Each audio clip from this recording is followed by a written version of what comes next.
চলো এবার vacuole. The vacuole is membrane bound space found in cytoplasm. দেখি কে বলতে পারে এই মেমব্রেনটার নাম কি? টোনোপ্লাস্ট। Very good. তাহলে যদি টোনোপ্লাস্ট দিয়ে কভার থাকে তাহলে দেখি কে বলতে পারে আমরা কি প্রোক্যারিওটিক সেলে ভ্যাকিউল এক্সপেক্ট করতে পারি? না। তবে you can have gas vacuole in case of cyanobacteria. Very good. চলো, it contain water, sap, excretory product and other materials not useful for the cell. তাহলে বলো তো ভ্যাকিউলের মধ্যে কন্টেন্ট কি কি থাকতে পারে? It may contain water, it may contain sap, it may contain excretory product এবং আরো কিছু প্রোডাক্ট যেগুলো সেলের প্রয়োজন নেই এরকম প্রোডাক্ট সে স্টোর করে রাখতে পারে। The vacuole is bound by a single membrane called as tonoplast. এই তো বলেও দিয়েছে। That is named as tonoplast. In plant cell, the vacuole can occupy up to 90% of the volume of the cell. বহুবার এক্সামে এই লাইনটা তুলে question এসেছে। তাহলে বলো তো প্লান্ট সেলে ভ্যাকিউল আপ টু কত পার্সেন্ট স্পেস একাই নিয়ে রাখতে পারে? 90% যদি একা নিয়ে রাখে তাহলে বলো তো অন্যান্য সেল অর্গানেলের অ্যারেঞ্জমেন্টটা ডিফারেন্ট হবে কিনা আর পাঁচটা সেলের থেকে? এই অ্যারেঞ্জমেন্টটাকে আমরা কি বলি? Primordial utricle. Primordial utricle. In plants, the tonoplast facilitate the transport of a number of ions and other material against the concentration gradient into the vacuole. মন দিয়ে শোনো, প্লান্টে টোনোপ্লাস্ট কিসে ফ্যাসিলিটেট করছে, কিসে হেল্প করছে? Number of ions and other material against concentration gradient into the vacuole. তাহলে বলো তো বাইরে থেকে ডিফারেন্ট টাইপ অফ আয়নকে ভ্যাকিউলের মধ্যে এন্টার করতে হেল্প করছে অ্যাক্টিভলি আর passively? Actively. Hence, their concentration is significantly higher in the vacuole than in the cytoplasm. তাহলে দেখো আমরা কনসেন্ট্রেশন গ্রেডিয়েন্টের এগেইনস্টে গিয়ে এর মধ্যে কি করছি, তাকে লোড করছি। সেই জন্য আবার দেখলাম তারপরে এর মধ্যে আমরা কনসেন্ট্রেশনটা কিন্তু ভ্যাকিউলের মধ্যে রিলেটিভলি আয়নগুলো বেশি পাবো আর সাইটোপ্লাজমে রিলেটিভলি তার কনসেন্ট্রেশনটা হয়ে গেল কম। Hence, the concentration is significantly higher কোন জায়গাতে ভ্যাকিউলের মধ্যে আর সাইটোপ্লাজমে হয়ে গেল কম। In amoeba, contractile vacuole is important for osmoregulation and excretion.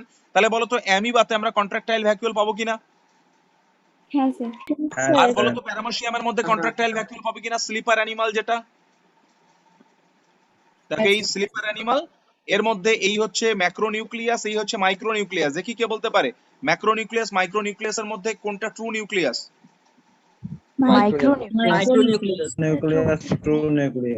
হ্যাঁ, ট্রু নিউক্লিয়াস বলবে না, আবার ট্রু নিউক্লিয়াস, ঠিক আছে।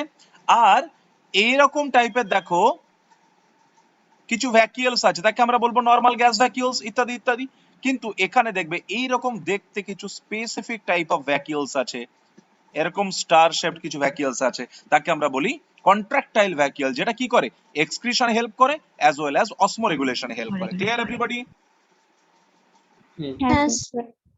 অসমোরেগুলেশন কার নাম বলো তো? Maintaining fluidic and ionic balance of body. Fluidic and ionic balance of body. আমাদের বডির অসমোরেগুলেটরি অর্গান কে? কিডনি। Very good. অ্যামিবার বডির অসমোরেগুলেটরি এন্ড এক্সক্রিটরি অর্গান কে তাহলে? Contractile vacuole. In many cells as in protist, তাহলে অ্যামিবা এটাও প্রোটিস্টের মধ্যে পড়ে। ফুড ভ্যাকিউল আর formed by engulfing the food particle. তাহলে প্রোটিস্টের মধ্যে আমরা ফুড ভ্যাকিউলস পেতে পারি, প্রোটিস্টের মধ্যে আমরা কন্ট্রাক্টাইল ভ্যাকিউল পেতে পারি। ফুড ভ্যাকিউল গুলো কিভাবে ফর্ম করছে বলো? By engulfing the food particle. তাহলে এরকম ভাবে দেখো, এই ছিল তোমার কাছে একটা অ্যামিবা, বাইরে থেকে স্টার ফুড এন্টার করছে, তাহলে বলো তো তার জন্য সে সিউডোপোডিয়া বানিয়ে ফেললো। সিউডোপোডিয়া বানিয়ে ফেলার পর বলো তো এইটা সে নিয়ে ভেতরে এন্টার করে গেল। এই যে ভ্যাকিউলটা শুরু হলো, এই ভ্যাকিউলটাকে আমরা কি ভ্যাকিউল বলে ডাকছি? Food vacuole. Food vacuole. তাহলে বলো তো ভ্যাকিউল ক্লিয়ার হয়েছে? হ্যাঁ স্যার। তাহলে আমরা কোন সিস্টেমটাকে পড়ে ফেলতে পারলাম, কোন সিস্টেমটাকে পুরোপুরি কমপ্লিট করে ফেলতে পারলাম? Membrane system.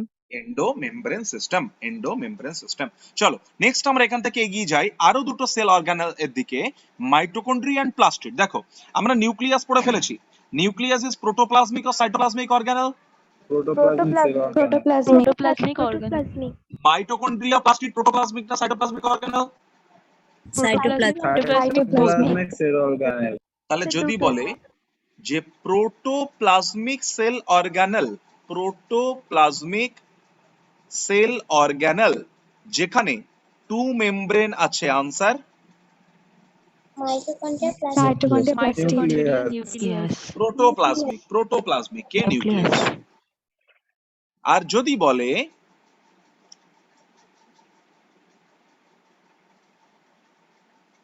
সাইটোপ্লাজমিক, আচ্ছা যদি বলে প্রোটোপ্লাজমিক সেল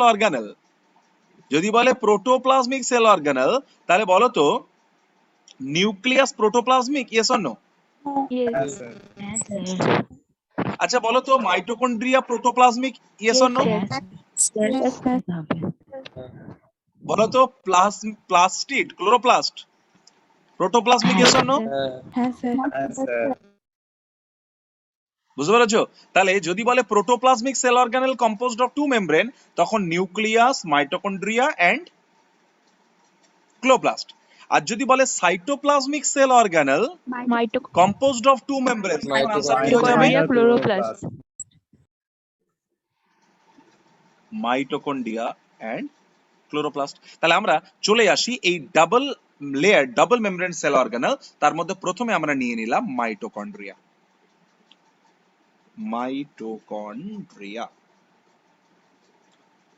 দেখো মাইটোকন্ড্রিয়াকে আমরা বলি the power house of cell. Yes, sir. That is the powerhouse of cell.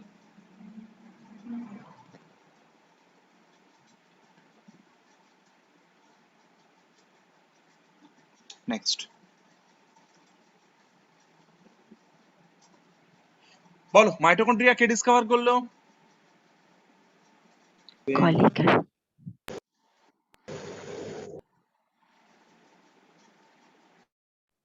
Binder.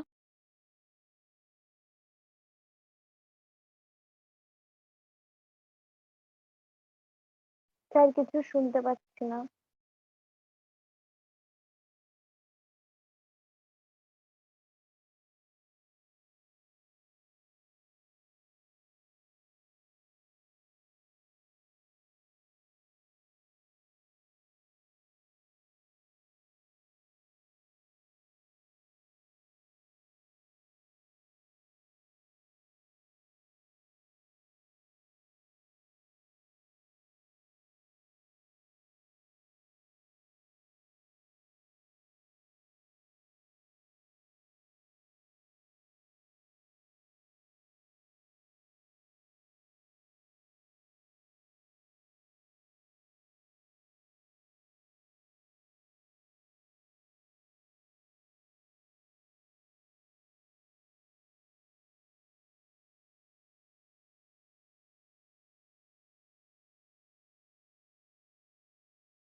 ওকে, তাহলে ডিসকভারি কে? কোলিকার, তাই তো?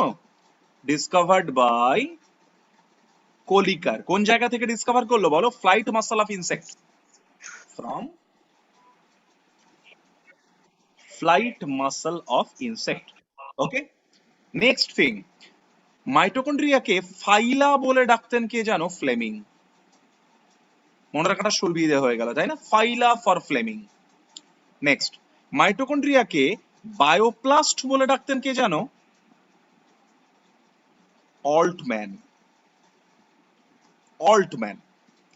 আর মাইটোকন্ড্রিয়া এই যে টার্মটা, এই টার্মটা কয়েন করলেন কে? Benda. বেন্ডা। বেন্ডা। ঝটপট বলে ফেলো তাহলে। মাইটোকন্ড্রিয়া ডিসকভার করলেন কে? কলিকার। কোত্থেকে? From the flight muscle of right muscle of মাইটোকন্ড্রিয়াকে ফাইলা বা ফিলা বলে ডাকতেন ফ্লেমিং।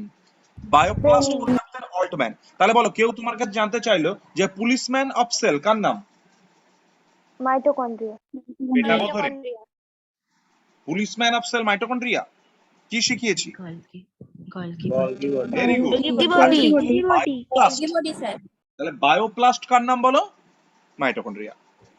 নেক্সট। Mitochondria. আর মাইটোকন্ড্রিয়া এই টার্মটাকে কয়েন করলেন কে? বেন্ডা। নেক্সট। বেন্ডা। মাইটোকন্ড্রিয়াকে এবং অ্যালং উইথ ক্লোরোপ্লাস্ট এটাকে আমরা বলি সেমি অটোনমাস সেল অর্গানেল। কেন বলছি বলতো সেমি অটোনমাস সেল অর্গানেল? যদি এই মাইটোকন্ড্রিয়া হয়, এই যদি মাইটোকন্ড্রিয়ার ইনার মেমব্রেন হয়, তাহলে খেয়াল করো এই ইনার মেমব্রেনের মধ্যে আমরা জিনোম পাবো তো?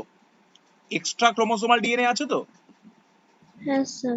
বলো এক্সট্রা ক্রোমোসোমাল ডিএনএ। বহুবার নিটে কোয়েশ্চেন এসছে। এক্সট্রা ক্রোমোসোমাল ডিএনএ আর found in 1 number option mitochondria, 2 number option chloroplast, 3 number option nucleus, 4 number option সবগুলো, 5 number option A and B. A and B. A and B. 3, এটা 4, এটা 5। এ and B কেন বলছো? কারণ নিউক্লিয়াসের মধ্যে কি নেই? ক্রোমোসোমাল ডিএনএ আছে, এক্সট্রা ক্রোমোসোমাল ডিএনএ নিউক্লিয়াসে নেই। বুঝতে পেরেছো? তাহলে নিউক্লিয়াসের মধ্যে আছে chromosomal DNA and the DNA which are present outside of the nucleus, those are named as extra chromosomal DNA. তাহলে মাইটোকন্ড্রিয়াতে এক্সট্রা ক্রোমোসোমাল ডিএনএ আছে, ক্লোরোপ্লাস্টে এক্সট্রা ক্রোমোসোমাল ডিএনএ আছে। প্রথম কথা। 2, তাহলে ডিএনএ থাকলে বলো তো এখান থেকে আরএনএ বানিয়ে নিতে পারবে কিনা? আর মাইটোকন্ড্রিয়ার মধ্যে আবার দেখো 70s রাইবোসোমস আছে বলেছিলাম না আমরা? হ্যাঁ স্যার। হ্যাঁ স্যার। তাহলে মাইটোকন্ড্রিয়ার মধ্যে 70s রাইবোসোমস আছে। তাহলে যদি মাইটোকন্ড্রিয়ার মধ্যে 70s রাইবোসোমস থাকে, তাহলে খেয়াল করো রাইবোসোম আছে, ডিএনএ আছে, সেখান থেকে আরএনএ তৈরি করে নেওয়া যাবে। তাহলে বলো তো রাইবোসোম থাকলে সেখান থেকে আবার আমরা প্রোটিনও তৈরি করে নিতে পারবো না এমআরএনএ থেকে? হ্যাঁ স্যার। তাহলে দেখো এর মধ্যে আমার কাছে এক্সট্রা ক্রোমোসোমাল ডিএনএ আছে, ঠিক আছে, ডাবল স্ট্যান্ডার্ড সার্কুলার। আবার দেখো এই ডিএনএ থেকে আমি আরএনএ তৈরি করে নিচ্ছি। আবার আমার কাছে রাইবোসোম আছে। এই রাইবোসোমকে আমরা কি বলি? মাইটোরাইবোসোম, তাই তো? মাইটোরাইবোসোম। তাহলে মাইটোরাইবোসোম আছে। আর যদি মাইটোরাইবোসোম থাকে তাহলে এটাকে সাহায্য নিয়ে বলো তো আমরা প্রোটিন তৈরি করে ফেললাম। তাহলে যদি এইটুকু করতে পারি, তুমি তো বলবে স্যার তাহলে এত কাজ যখন করতে পারে তাহলে সেমি টেমি বলার দরকার কি? অটোনোমাস বলে দিন না। কিন্তু সেমি কেন বলছি? তার কারণ দেখো এই সমস্ত কাজের জন্য তার যে এনজাইম গুলো আছে না দরকার হয়, সেই এনজাইমের ম্যাক্সিমাম এনজাইমের জন্য সে কার উপর ডিপেন্ডেন্ট বলো তো? Cytoplasm. সাইটোপ্লাজমের উপর ডিপেন্ডেন্ট। তাহলে যদি ম্যাক্সিমাম এনজাইমে যদি সাইটোপ্লাজমের উপর ডিপেন্ডেন্ট থাকে, তাহলে তুমি কমপ্লিটলি অটোনোমাস বলতে পারো?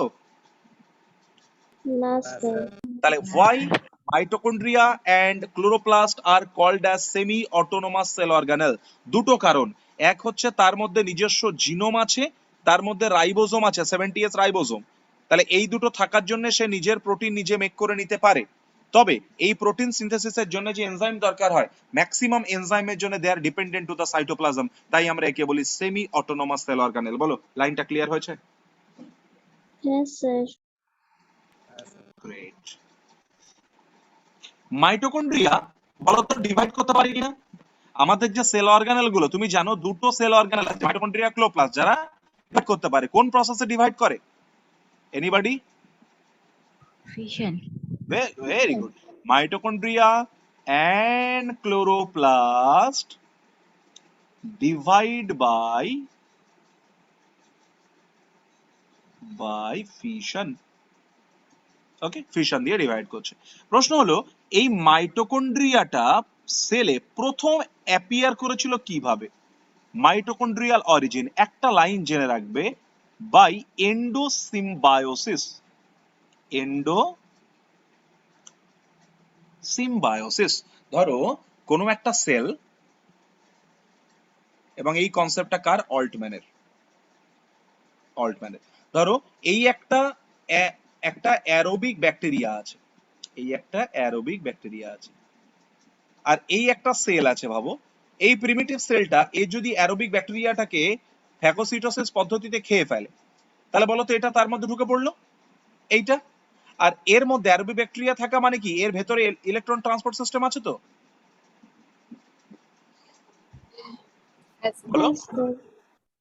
তাহলে এই যে স্ট্রাকচারটা তুমি পেলে এখন, তার বলো তো এই ভেতরেরটাতে ইলেকট্রন ট্রান্সপোর্ট সিস্টেম আছে আর বাইরেরটা হচ্ছে হোস্টের মেমব্রেন, তাহলে তুমি মাইটোকন্ড্রিয়া স্ট্রাকচারটা এরকমই পাও, কারণ ইলেকট্রন ট্রান্সপোর্ট সিস্টেম কোথায় আছে, সেটা ইনার মেমব্রেনে আছে। তাহলে এখান থেকে আমরা মোটামুটি বলতে পারলাম যে এটাই পরবর্তীকালে কি লাইক ফাংশন রান করেছে, মাইটোকন্ড্রিয়া লাইক ফাংশন। তাহলে এই যে প্রসেসটা, এই প্রসেসটাকে আমরা বলি এন্ডোসিম্বায়োসিস। এন্ডোসিম্বায়োসিস। তাহলে এন্ডোসিম্বায়োসিস প্রসেসে কার জন্ম? Mitochondria. Mitochondria. তাহলে মনে থাকবে এন্ডোসিম্বায়োসিস প্রসেসে মাইটোকন্ড্রিয়ার জন্ম। স্যার নেক্সট আমরা যদি একবার হ্যাঁ বলো। স্যার এটা আরেকবার একটু বলুন। ধরো এই একটা সেল আছে, ভাবো, হ্যাঁ এই একটা সেল, এই একটা ধরো ইউক্যারিওটিক সেল ধরে নাও। এই সেলটা এই অ্যারোবিক ব্যাকটেরিয়াটাকে খেয়ে ফেলেছে। তাহলে অ্যারোবিক ব্যাকটেরিয়াটাকে খেয়ে ফেলে দেখো তার সঙ্গে সিম্বায়োটিক রিলেশনশিপ করেছে, একে থাকতে দিচ্ছে আর বিনিময়ে এ তাকে এটিপি তৈরি করে দিচ্ছে। তাহলে এই যে প্রসেসটাকে ফ্যাগোসাইটোসিস করে পাওয়া গেল, এই গঠনটাকে বাইরে বের করলে কেমন দেখাবে বলো তো? ইলেকট্রন ট্রান্সপোর্ট সিস্টেম ভেতরে আছে আর হোস্টের মেমব্রেনটা বাইরে আছে। তাহলে তুমি বলো আমাদের মাইটোকন্ড্রিয়ার ইলেকট্রন ট্রান্সপোর্ট সিস্টেমটা আউটার মেমব্রেনে থাকে না ইনার মেমব্রেনে থাকে? Inner membrane. ইনার মেমব্রেনে। তাহলে যদি সেটা ইনার মেমব্রেনে থাকে তাহলে আমরা বলতে পারি যে আলটিমেটলি এটাই পরবর্তীকালে মাইটোকন্ড্রিয়া হিসেবে ফাংশন করেছে। ক্লিয়ার? তাই বললাম এই যে প্রসেসে মাইটোকন্ড্রিয়াটা অরিজিন করেছে সেই প্রসেসটাকে আমরা বললাম এন্ডোসিম্বায়োসিস। এন্ডোসিম্বায়োসিস, বুঝলাম? হ্যাঁ স্যার।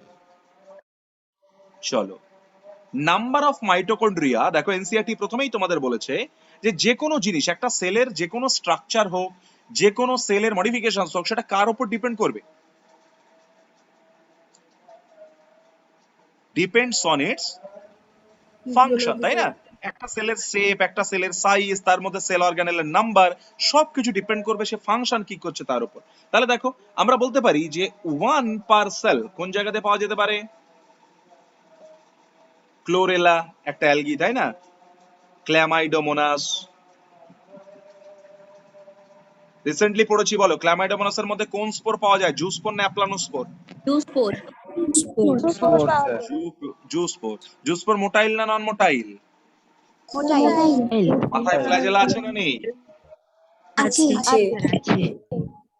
ওকে, তারপর দেখো 50,000 পার সেল, এটা একটা জায়ান্ট অ্যামিবাতে পাওয়া যায়। জায়ান্ট অ্যামিবা, সায়েন্টিফিক নাম হচ্ছে কেওসকেউস। কেওসকেউস। আবার দেখো 5 lakhs বা তার বেশি পার্সেলে পাওয়া যাবে কোন জায়গাতে বলো? Flight muscle of insect. Flight muscle of insect. তাহলে বলো মোটামুটি আমি কি বলতে পারি, এরকম একটা স্টেটমেন্ট যদি পাওয়া যায় যে number of mitochondria May vary sell to sell on the basis of R depends on their functional activity. যেমন সিঙ্গেল মাইটোকন্ড্রিয়া পার সেল ক্লোরেলা ক্লামাইডোমোনাসে পেতে পারি, এক একটা সেলে 50,000 করে পেতে পারি জায়ান্ট অ্যামিবা কেওসকেউসে, এক একটা সেলে 5 লাখ বা তার থেকে বেশি পেতে পারি in case of flight muscle of insect. তাহলে মোটামুটি নাম্বার কিভাবে ভ্যারি করে পাওয়া গেল?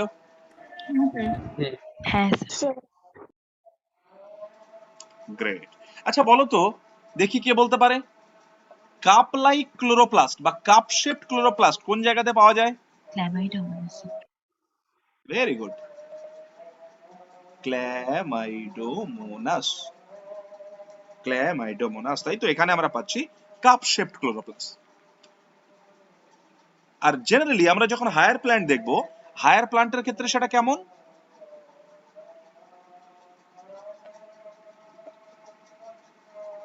হায়ার প্ল্যান্টের ক্ষেত্রে সেটা কেমন বলো? ওভাল, তাই না? হায়ার প্ল্যান্টের ক্ষেত্রে সেটা ওভাল। বলতে পারবে কেউ গার্ডেল শেপড কোন জায়গাতে? গার্ডেল শেপড এই রকম দেখতে। ইউলোথ্রিক্স, ইউলোথ্রিক্স তাহলে চলো কয়েকটা এক্সাম্পল নিয়ে নিলাম শেপ রিলেটেড। তাহলে কোথায়, এইটা কিন্তু বহুবার এক্সামে কোয়েশ্চেন এসছে যে ক্ল্যামাইডোমোনাসের ক্লোরোপ্লাস্টটা কি শেপড? কাপ শেপ, Chloroplast না mitochondria? কাপ শেপড, অথবা এটাকে আরো বলতে পারে হর্স শু শেপড। আপনি তো মাইটোকন্ড্রিয়া পড়াচ্ছিলেন। ও আচ্ছা আচ্ছা, আমি মাইটোকন্ড্রিয়া পড়াতে পড়াতে কোথায় চলে গেছি, প্লাস্টিডে। হ্যাঁ হ্যাঁ স্যার। আচ্ছা আচ্ছা, চলো এটা কিন্তু প্লাস্টিড, ইনফরমেশন নিয়ে নাও। তাহলে বলো প্লাস্টিড, প্লাস্টিড কাপ শেপড কোথায়? Chlamydomonas. এটা মনে আছে। ক্ল্যামাইডোমোনাসে। প্লাস্টিড হায়ার প্লান্টে কেমন? Oval shape. Oval oval oval. Shape. ঠিক একইভাবে মাইটোকন্ড্রিয়া হায়ার প্লান্টে কেমন? Oval shape. সিলিন্ড্রিক্যাল বা Oval sausage set. Oval or you can say cylindrical. Cylinder, তাই না? এইরকম একটা ওভাল স্ট্রাকচার তুমি এখানে এইভাবে তাকে পাবে। ওকে, আর এটা দেখো, এটা আমি মাইটোকন্ড্রিয়া পড়াতে পড়াতে প্লাস্টিডে ঢুকে পড়েছি। গার্ডেল শেপড ক্লোরোপ্লাস্ট কোথায় পাওয়া যাবে? তাহলে বলছি যখন আরেকটা বলে দিই, এইটাকে চেনো তোমরা স্পাইরোগাইরা? হ্যাঁ স্যার। Ribbon shape. এখানে বলো তো এরকম রিবনের মতন Ribbon দেখতে shape. ক্লোরোপ্লাস্ট পাওয়া যায়? তাহলে রিবন শেপড ক্লোরোপ্লাস্ট পাওয়া যায়? Spirogyra. Spirogyra. Very good, spirogyra. তাহলে এটাকে আবার মাইটোকন্ড্রিয়া বলে চালিয়ে দিও না। আমি এটা বাই মিস্টেক মাইটোকন্ড্রিয়াতে ক্লোরোপ্লাস্টে ঢুকে পড়লাম। আসলে মাথায় যখন অনেকটা জিনিস পড়ানোর চাপ থাকে তখন একটু চেষ্টা করি, মাঝে মাঝে মনে হয় অটো জাম্পড হয়ে যায় সিস্টেম। চলো তাহলে আমরা স্ট্রাকচারে চলে আসি। মাইটোকন্ড্রিয়া খুব সিম্পল, এই হচ্ছে মাইটোকন্ড্রিয়া। তাহলে বলো এই মেমব্রেনটাকে আমরা বলতে পারি আউটার মেমব্রেন। হ্যাঁ স্যার। হ্যাঁ স্যার। এই হচ্ছে inner membrane, this is inner membrane. এই আউটার ইনার মেমব্রেনের মাঝখানে যে স্পেসটা তাকে আমরা বলতে পারি পেরিমাইটোকন্ড্রিয়াল স্পেস। হ্যাঁ স্যার। হ্যাঁ স্যার। বলো দ্যাট ইজ পেরিমাইটোকন্ড্রিয়াল স্পেস হয়ে গেল। তারপর এই চেম্বারটাকে আমি বলতে পারি আউটার চেম্বার। হ্যাঁ আউটার চেম্বার। এই চেম্বারটাকে আমরা বলতে পারি ইনার চেম্বার। যেটা ইনার চেম্বার সেটাকে আমরা আরো কি বলছি, মাইটোকন্ড্রিয়াল মাইটোকন্ড্রিয়াল ম্যাট্রিক্স, তাই তো? Mitochondrial matrix. খেয়াল করো, আউটার মেমব্রেন আর ইনার মেমব্রেনের মধ্যে আমরা যদি একটা কম্পারেটিভ স্টাডি করি, বলো তো আউটার মেমব্রেনের সারফেস এরিয়া, এটা আমি লিখলাম আউটার, এটা আমি লিখলাম ইনার। বলো আউটার মেমব্রেনের সারফেস এরিয়া বেশি না কম ঋতুজা? আউটার মেমব্রেনের সারফেস এরিয়া লেস, এটা মোর, তাই না?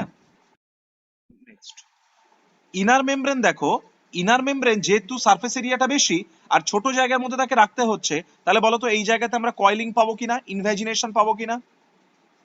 হ্যাঁ স্যার। হ্যাঁ স্যার হ্যাঁ স্যার। পাবো। হ্যাঁ স্যার। এই যে আমরা ফিঙ্গার লাইক ইনভ্যাজিনেশনস পাচ্ছি, এই ফিঙ্গার লাইক ইনভ্যাজিনেশনস গুলোকে আমরা কি নামে ডাকলাম? ক্রিস্টি আর ক্রিস্টা, তাই না? ক্রিস্টি আর ক্রিস্টা, এই ক্রিস্টি গুলোকে তুমি যদি আবার ম্যাগনিফাই করো তাহলে আমরা দেখবো যে ক্রিস্টির ওপরে, লেটস টেক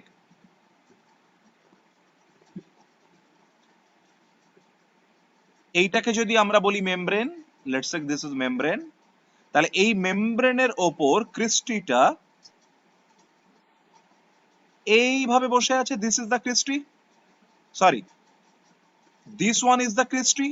এই জায়গাটা তো মেমব্রেনটাই তো ক্রিস্টি, হ্যাঁ বলো মেমব্রেন গুলো ক্রিস্টি।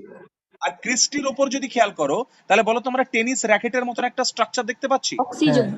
ক্রিস্টির ওপর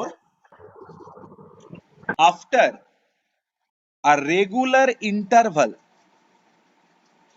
একটা টেনিস র্যাকেট লাইক, অথবা আমরা বলতে পারি ললিপপ শেপড যে স্ট্রাকচারটা আছে তাকে আমরা কি বলি বলো? This is oxysome, this is F0F1, this is ATPase, তাই তো? হ্যাঁ স্যার। এটাকে কি কি নাম দিই আমরা? এটাকে আমরা বলি oxysome, F0F1, ATPase, or we can call it as Fernandez মোরানের অজর Moran subunit. Fernandez Moran subunit. তাহলে বলো, আমি আবার বলি, আউটার মেমব্রেন সারফেস এরিয়া কম, ইনার মেমব্রেন সারফেস এরিয়া বেশি। সারফেস এরিয়া বেশি হলে ইনভ্যাজিনেশনের দরকার না কি দরকার না? কথা বলো। হ্যাঁ স্যার দরকার। তাহলে ইনভ্যাজিনেশন করে এই যে ফিঙ্গার লাইক স্ট্রাকচার তৈরি করেছে তাকে আমরা কি নামে ডাকলাম? ক্রিস্টির ওপর দেখো, ক্রিস্টির ওপর আমরা যদি একটা রেগুলার ইন্টারভাল দেখি, যে আফটার রেগুলার ইন্টারভাল, তাহলে আমরা দেখবো যে সেখানে এই tennis racket like or lollipop like যে স্ট্রাকচারস গুলো আছে, this lollipop like structures are named as F0F1, that is named as Fernandez-Moran subunit, also named as oxygen, ATPase। এইগুলো নামগুলো কেন দিচ্ছি দেখো, Fernandez-Moran কেন? Because discovered by Fernandez-Moran, because discovered by Fernandez-Moran। Second thing, oxysome কেন? আচ্ছা, ATPase কেন বলো? বলো, concerned with, Say ATP synthesis. very good, concerned with ATP synthesis। আর এই ATP synthesis এর জন্য তার অক্সিজেন চাই, তাহলে for ATP synthesis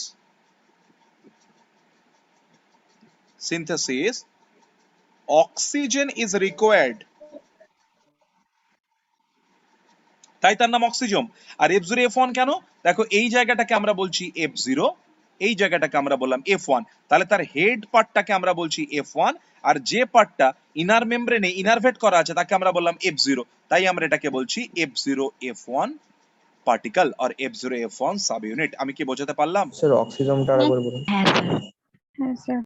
অক্সিজম কেন? কারণ দেখো সব চ্যাপ্টারের সঙ্গে সব চ্যাপ্টার রিলেটেড। তোমরা বলো তো, গ্লাইকোলাইসিস, ইন্টারমিডিয়েট স্টেপ আর ক্রেবস সাইকেল, এদের জন্য ফ্রি মলিকিউলার অক্সিজেন দরকার হয়েছিল? দরকার হয়নি। কিন্তু ইলেকট্রন ট্রান্সপোর্ট সিস্টেমের জন্য কি ফ্রি মলিকিউলার অক্সিজেন দরকার হয়েছিল? হ্যাঁ স্যার। ইলেকট্রন ট্রান্সপোর্ট সিস্টেম কোথায় আছে? ইনার মেমব্রেন, ইনার মেমব্রেনের ক্রিস্টি, তাই তো? হ্যাঁ স্যার। তাহলে এই অক্সিজেনটা যে ইউটিলাইজেশন হচ্ছে কিসের জন্য? This oxygen is required utilised for making ATP. তাহলে এটিপি মেক করার জন্য যেহেতু অক্সিজেনটাকে ইউটিলাইজ করছে, তাই তার নাম দিলাম oxysome particle. Clear? Yes, sir. হ্যাঁ স্যার। নামগুলো কেন দেওয়া হয়েছে আমি কি সবাইকে বুঝিয়ে উঠতে পারলাম? Yes, sir. Great, great, delighted. তাহলে আউটার মেমব্রেনে কি তুমি এরকম কোনো ইনভ্যাজিনেশন পাবে? না স্যার। Yes, sir. যদি তোমার কাছে জানতে চায় কেউ ইলেকট্রন ট্রান্সপোর্ট সিস্টেমের লোকেশন কোথায়, ইনার মেমব্রেনে আউটার মেমব্রেনে? Inner inner membrane. ইনার মেমব্রেনে। আউটার মেমব্রেনে কি তোমাকে কোনো ইলেকট্রন ট্রান্সপোর্ট সিস্টেম দেওয়া হয়েছে? না sir. Yes, sir. Answer is there. No. Inner মেমব্রেনে বলো তো তোমার কাছে F0F1 পার্টিকেল আছে কিনা? Yes, sir. আর আমি বলতে পারি ফার্নান্ডেজ মোরান সাবইউনিট আছে, আর এখানে আছে পারসন সাবইউনিট। কি আছে এখানে বলো? Parson subunit. আউটার মেমব্রেনে লিপিড কন্টেন্ট প্রোটিনের থেকে বেশি, কারণ এনজাইম গুলো সব কোথায়? ইলেকট্রন ট্রান্সপোর্ট সিস্টেমে। তাহলে ইনার মেমব্রেনে প্রোটিনের কন্টেন্ট লিপিডের থেকে বেশি। তাহলে বলো তো একটু আমায়, আউটার মেমব্রেনের সঙ্গে ইনার মেমব্রেনের কোন কোন জায়গাতে তোমরা ডিফারেন্স পাবে? এই মেমব্রেনটার সঙ্গে এই মেমব্রেনটার ডিফারেন্স কোথায়? এক এক করে বলতে থাকো, দেখি আমি একটু শুনি। আউটার মেমব্রেন সারফেস এরিয়া কম, ETS ইনার সারফেস এরিয়া বেশি। গ্রেট, তারপর? আর আউটার মেমব্রেনে ক্রিস্টি থাকে না, ইনার মেমব্রেনে থাকে F0F1 পার্টিকেল, ইনার মেমব্রেনে থাকে, আউটার মেমব্রেনে থাকে। Very good. ইনার মেমব্রেনে থাকে, আউটার মেমব্রেনে থাকে না। বাহ, তাহলে মোটামুটি একটা আইডিয়া তোমরা পেলে। এবার দেখো, যখন আমরা ইনার মেমব্রেনের মধ্যে স্পেসটাকে দেখবো, তাহলে বলো তো ইনার মেমব্রেন যে স্পেসটাকে ক্লোজ করছে, এনক্লোজ করছে, তাকে কি আমরা বলতে পারি মাইটোকন্ড্রিয়াল ম্যাট্রিক্স? হ্যাঁ স্যার। Yes, sir. তোমরা নিশ্চয়ই বুঝতে পারছো, মাইটোকন্ড্রিয়াল ম্যাট্রিক্স এর যদি তুমি কন্টেন্ট দেখতে চাও, এর মধ্যে কি কি আছে? খুব সিম্পল। তুমি জানো অ্যারোবিক রেসপিরেশনের একেবারে হেডকোয়ার্টার বলা যেতে পারে মাইটোকন্ড্রিয়াকে। Yes, sir. তাহলে বলো তো, তুমি হিউজ রেসপিরেটরি এনজাইমস এক্সপেক্ট করো কিনা? বিশেষ করে দেখো, গ্লাইকোলাইসিসের এনজাইম থাকবে, বলো ঝটপট, গ্লাইকোলাইসিসের এনজাইম থাকবে? হ্যাঁ। বাট না স্যার, তো সাইটোপ্লাজমে হয়। সাইটোপ্লাজমে হয় কেন সাইটোপ্লাজমে থাকবে? তাই না? তাহলে এখানে থাকবে বলো তো ক্রেব সাইকেলের এনজাইম থাকবে কিনা? হ্যাঁ স্যার। হ্যাঁ স্যার। ক্রেব সাইকেল কে বাদ দিয়ে? সাকসিনেট ডিহাইড্রোজেনেজ বাদ দিয়ে, তাই তো? হ্যাঁ স্যার, সেটা ইনার মেমব্রেনে আছে। Inner membrane. আর তারপরে আর কি আছে বলো? ফ্যাটি অ্যাসিডের যখন বিটা অক্সিডেশন করব, ফ্যাটি অ্যাসিডের যখন বিটা অক্সিডেশন করব, তাহলে বলো তো এই বিটা অক্সিডেশনের জন্য যে এনজাইমস গুলো দরকার, সেই এনজাইমস গুলো আমি এর মধ্যে পাবো কিনা? এই এনজাইম গুলোকে অ্যাক্টিভেট করার জন্য না এখানে ডিফারেন্ট টাইপ অফ ডাইভ্যালেন্ট ক্যাটায়ন্স এর দরকার পড়ে। ডাইভ্যালেন্ট ক্যাটায়ন্স, ধরো Mg2+, Fe2+, এই সমস্ত ডাইভ্যালেন্ট ক্যাটায়ন গুলোকে আমি কোথায় পেয়ে যাব বলো? মাইটোকন্ড্রিয়াল, বলো, matrix, inner membrane, inner membrane. Sorry mitochondrial ম্যাট্রিক্সে করবে। ওকে, চলো তাহলে ডাইভ্যালেন্ট ক্যাটায়ন Mg2+, Fe2+ আছে। তার সঙ্গে সঙ্গে ধরো আমি তোমায় বললাম এর মধ্যে সার্কুলার ডিএনএ পাবো, ইয়েস অর নো? হ্যাঁ স্যার, পাবো। হ্যাঁ স্যার। তাহলে যদি সার্কুলার ডিএনএ পাই, মনে রাখবে মাইটোকন্ড্রিয়াল ডিএনএ এর মধ্যে জিসি কন্টেন্ট বেশি। তাহলে যদি মাইটোকন্ড্রিয়াল ডিএনএ জিসি কন্টেন্ট বেশি হয়, বলো তো আমরা কি তার মেল্টিং টেম্পারেচার বেশি পাবো বা ডিন্যাচুরেশন টেম্পারেচার বেশি পাবো? হ্যাঁ স্যার। মেল্টিং টেম্পারেচার কার বেশি কার কম বলো? যার মধ্যে জিসি যত বেশি তাকে ভাঙতে বেশি টেম্পারেচার লাগবে। তাহলে নরমাল যে সার্কুলার আমাদের যে তোমার জেনোমিক ডিএনএ, বলো তো জেনোমিক ডিএনএ থেকে মাইটোকন্ড্রিয়াল ডিএনএ এর মেল্টিং টেম্পারেচার বেশি কিনা? হ্যাঁ স্যার। হ্যাঁ স্যার, বেশি হবে। গ্রেট। এখানে বলো তো ইনার মাইটোকন্ড্রিয়াল ম্যাট্রিক্স এর মধ্যে আমরা রাইবোসোম খুঁজে পাবো কিনা? হ্যাঁ। রাইবোসোম গুলো কেমন বলো? এনসিআরটি বলছে শুধু 70s, তবে 70s ছাড়া আরো কি আছে বলো? 55s। 55 হ্যাঁ। 55s। তোমরা জানো 70s এর সাবইউনিট কি কি? 50s এবং 30s। 30s। আর 55s এর সাবইউনিট কি কি? দেখি কে বলতে পারে? বলতে পারলে চকলেট খাওয়াবো। তাড়াতাড়ি বলে দিই যাতে চকলেট বাঁচে। 30s, 38s এবং 28s এটা হচ্ছে 55s এর কম্পোজিশন। তাহলে বলো রাইবোসোম কি ফাংশন করছে? Ribosome helps in protein synthesis. Ribosome helps in protein synthesis. Clear everybody? হ্যাঁ স্যার। আচ্ছা বলো তো নাম্বার অফ অক্সিজোম কতগুলো থাকতে পারে? নাম্বার অফ অক্সিজোম ভ্যারি করে 1000 থেকে 1 লাখ পর্যন্ত। Number of oxysome per mitochondria vary করতে পারে 1000 থেকে 1 লাখ পর্যন্ত। বোঝাতে পারলাম আমি? হ্যাঁ, ওকে, নেক্সট মলিকিউলার স্ট্রাকচার একটুখানি জেনে রাখো। দেখো এটা যদি ইনার মেমব্রেন হয় তাহলে বলো তো এর কি কি পার্ট আছে? ইনার মেমব্রেনের মধ্যে যেটা ইনারভেট করা আছে তার নাম বেস, এইটা হচ্ছে স্টক, আর এইটা হচ্ছে হেড। হেড কি কি দিয়ে তৈরি জানো? হেড যে স্ট্রাকচারটা দিয়ে তৈরি দ্যাট ইজ, দেখো